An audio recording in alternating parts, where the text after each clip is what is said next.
Hi, today let's continue discussing archetypes. Last time when we talked about the archetype of a trickster, I told you that sometimes a society posits problematic beliefs. And a damsel of distress is one of those. It's a product of a patriarchal society.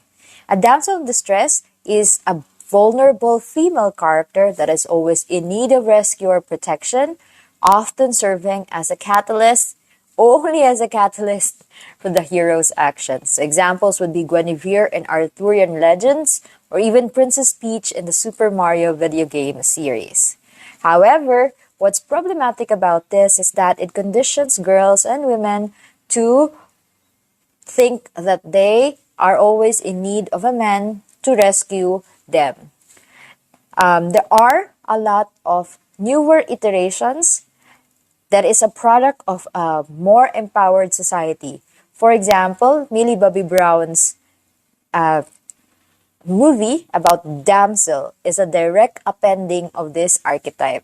Definitely there, she is vulnerable, she is in need of rescue or protection, but she is the one who is rescuing herself and providing protection to herself. Alright, so Damsel no longer in distress.